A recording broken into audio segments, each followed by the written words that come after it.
Library about to open in Chicago. Scholars notice one important thing is missing. As we approach the 1 year mark since Barack Obama's time in the White House officially ended, Chicago is gearing up for the opening of his new presidential library.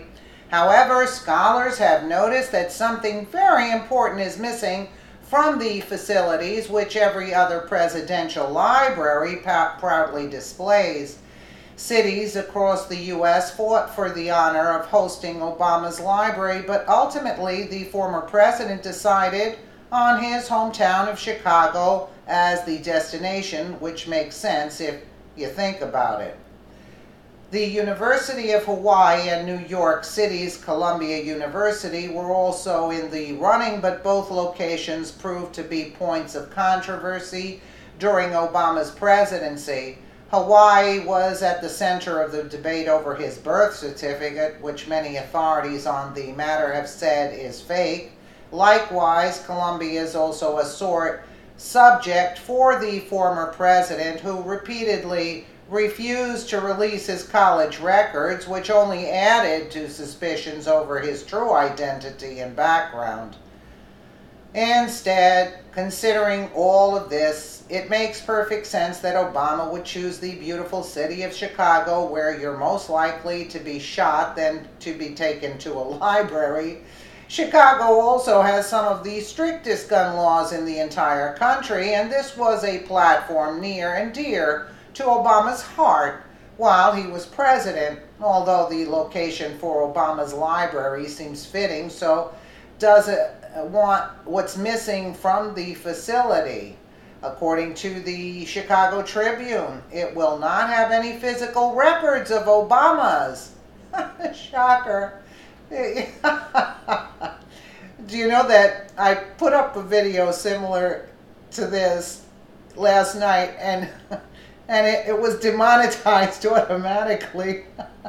It's hilarious at the same time. But I'm doing another one again.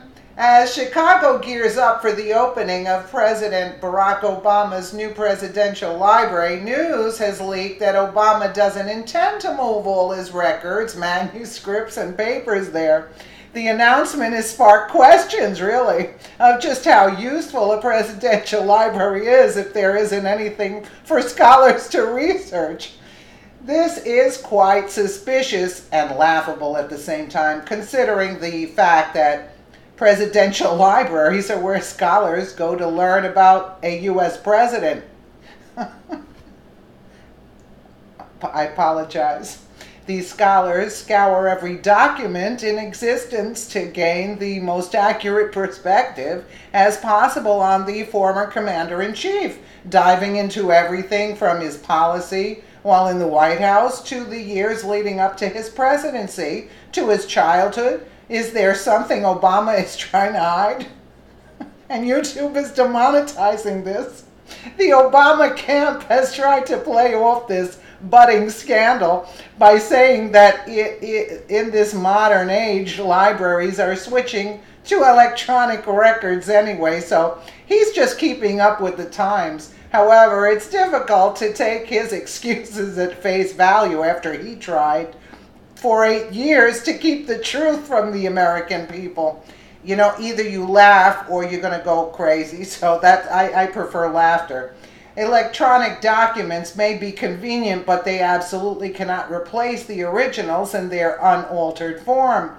Electronic documents are also impossible to investigate for authenticity. However, authenticity, quote, has never been Obama's calling card. When there are points of your past which you desperately want to keep hidden, this sounds like a great way to do it. Absolutely.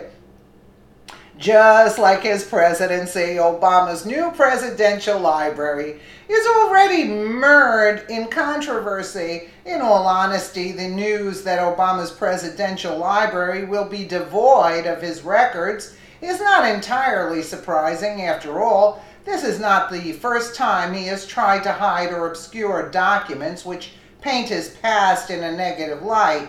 This is just another attempt by Obama to hide his past from the American people and obscure his failures, but we know the truth. Let me know what you guys think in the comments below, and again, thank you so much for watching.